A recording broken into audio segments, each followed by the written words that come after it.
Mučenici tvoji, Gospodi, vostradani svojih vjeci prijaša netlenija od tebe, Boga našego. I moše Bog krepost tvoju mučitelje nizložiša, sokrušiša i demonov nemošnija drzosti, tjeh molitvami spasi duši naša. Žitija svetih za 15. juli. Spomen svetih mučenika Kirika i Julite. Življaše u gradu Ikoniji Likaonske oblasti jedna mlada žena plemitskog porekla od roda ranijih careva rimskih po imenu Julita, po veri hrišćanka. Ikonija, grad na plodnoj visoravni u Maloj Aziji, nedaleko od Listre i Derve. Nekada Ikonija bila glavni grad u Likaoniji. Malo poživjevši u zakonitom braku, ona rodi muško dete, pa obudove. Ona prosveti dete svetim krštenjem i nadenu mu ime Kirik. U to vreme neznabožni rimski car Dioklecijan, vladao od 284. do 305. godine, podiže silno gonjenje na hrišćane u svima krajevima rimske carevine i postavi za kneza u Likaonskoj oblasti nekog komita Dometijana, čoveka surova i nečovečna i zveropodobna, koji se radovao prolivanju krvi hrišćanske. Došavši u Ikoniju, Dometijan stade ljuto mučiti verujuće u Hrista i brižljivo istraživati one koji se tajno držahu hrišćanske vere. Videći to i znajući da se sa svojom pobožnošću ne može sakriti od mučitelja, verna sluškinja Hristova namisli da beži, jer se bojala da neće biti u stanju otrpeti ljute muke, pa će se odreći Hrista. Stoga ona radi ljubavi Hristove ostavi sva svoja imanja, koja u nje behu mnogobrojna, i kuću, i srodnike, i robove, i svaku lepotu ovoga sveta, i slavu, i nasladu, pa uzevši svoga trogodišnjeg sinčića Kirika i dve najodanije robinje, iziđe noću iz grada Ikonije i otpoče stranstvovati, sećajući se rečenoga u Svetom pismu. Nemamo ovde grada koji će ostati, nego tražimo onaj koji će doći. Jevrejima 13:14. Tako ona dođe u Selevkiju kao putnica i sirotica, skrivajući svoje visoko poreklo. Ali i tamo nađe isto takvo gonjenje hrišćana, jer neki Aleksandar, primivši od cara i gemonsku vlast, doputova u Selevkiju i bez milosti ubijaše sve koji ispovedahu ime Isusa Hrista. Tada blažena Julita, opomenuvši se pisanoga, podajte mesto gnjevu, Rimljanima 12:19, to jest bežite od gnjeva, i kada vas poteraju u jednom gradu, bežite u drugi, Matej 10:23, otputova iz Selevkije u kilikijski grad Tars i življaše tu među ubogima. No nakon izvesnog vremena, taj isti gemon Aleksandar dođe i u Tars. Tars, grad maloazijske oblasti Kilikije, rodno mesto svetog apostola Pavla, da muči hrišćane. Sveta Julita bi prepoznata od nekih i dostavljena Igemonu.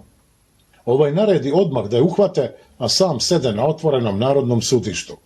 Kada vojnici uhvatiše Julitu sa njenim sinčićem, obe robinje pobegoše od nje, ali izdaleha iđahu za njom da vide stradanje njeno i kraj. I mučenica bi privedena pred Igemona, držeći na rukama trogodišnje dete svoje Kirika. Upitana od Igemona za ime, poreklo i otačastvo, ona smelo odgovaraše ispovedajući ime Gospoda našeg Isusa Hrista i nazivajući sebe hrišćankom. I govoraše, moje ime, poreklo i otačastvo jeste nebesko carstvo Hrista mog. Razljutivši se, Igemon naredi da joj uzmu dete, pa da je svuku, povale na zemlju i nemilice biju sirovim žilama. Kada mučenicu bijahu, dete gledajući to plakaše i otimaše se iz ruku onih što ga držahu, da bi otrčalo k majici svojoj. Igemon, videći kako je dete lepo, naredi te mu ga doneše. On ga uze na krilo i stade ga tešiti da ne plače i milovaše ga po glavi i ljubljaše i tepaše mu, no dete se opiraše i otimaše iz njegovih ruku i sklanjaše svoju glavicu od njega, ne dajući mu ni da ga miluje, niti da ga ljubi svojim poganim ustima. I neprestano gledajući u svoju majku, koju su bili, ono plakaše i vikaše, hrišćanin sam, pustite me k majici. I otimajući se ručicama od Igemona, onomu noktima grebaše lice. Igemon se razjari, tresno dete o zemlju i oturi nogom, a dete se skotrlja niz kamene stepenice, sva mu se glavica razbi i zali krvlju svo to mesto i ono predade Bogu svoju svetu i nevinu dušicu. Tako se ovenča sveto dete Kiri. Mati pak njegova blažena Julita, žestoko i dugo bijena, kao u tuđem telu stradajući i kao bezosjećajni stub, ne osjećajući ništa drugo ne govoraše sem ovo: hrišćanka sam i neću prineti žrtvu besovima. A kada je prestadoše tući i podigoše sa zemlje, ona ugleda pred sudištem svoje milo čedo mrtvo u krvi i ispunivši se radosti reče: hvala ti, Gospode, što udostoji sina mog takve blagodati tvoje, da pre mene mučenički skonča za sveto ime tvoje i primi neuvenljivi venac u slavi tvojoj. Posle toga Igemon naredi da mučenicu obese na mučilištu i da joj železnim grebenima stružu telo, pa da joj onda vrelom smolom zalivaju rane. Tako mučenoj svetiteljki glasnik vikaše: smiluj se na sebe samu, Julito, poštedi mladost svoju, pokloni se bogovima, da bi se izbavila od muka i da ne bi ljuto poginula strahotnom smrću kao tvoj sin. Sveta mučenica odgovaraše: neću se pokloniti đavolima i njihovim gluvim i nemim idolima. Ja se poklanjam Gospodu mom Isusu Hristu, jedinorodnom Sinu Božjem, kojim Otac nebeski satvori sve, i staram se dostignuti Sina mog, da se sa njim udostojim carstva nebeskog. Videvši nepobedivo trpljenje i junaštvo mučenice, Igemon je osudi na posečenje mačem. Onda je vojnici uzeše i povedoše van grada na gubilište, gde su pogubljivani, osuđeni na smrt. Svetiteljka iđaše radosno kao na venčanje. Kada stigoše na gubilište, ona izmoli malo vremena za molitvu i preklonivši kolena pomoli se govoreći: blagodarim ti, Gospode moj Isuse Hriste, što si sina mog prizvao pre mene, udostojivši ga da postrada za sveto i strašno ime tvoje, i što si dao večni život sa svetima njemu, ostavivšem ovaj tašti život.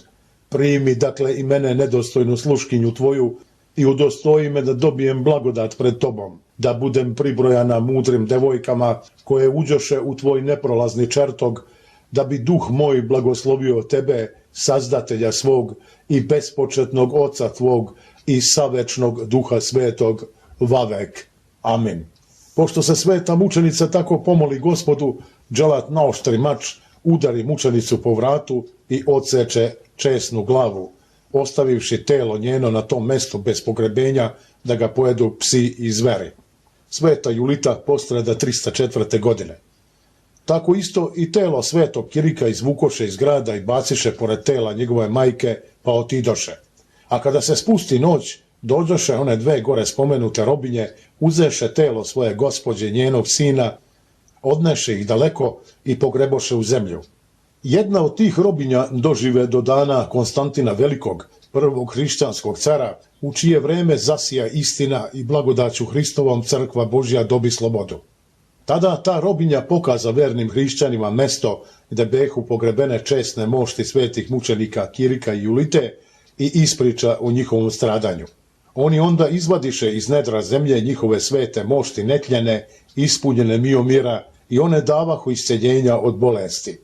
Stradanje ovih svetih mučenika bio opisano u spomen i čast njihovu na korist vernima, a u slavu Hrista Boga našeg sa Otcem i Svetim Duhom slavljenog vavek. Amin. Η καλή μάρτης του Χριστού Ιουλίτα, συντριετία αυτής αμνότο κηρύκο, δικαστικού προβλήματος παρέστησαν φεδρός, εύτολμοι κηρύττοντες,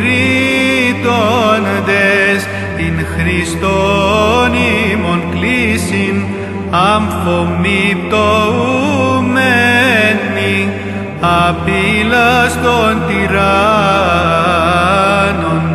και στέφη φόρην εν ουρανής αγαλιώνται.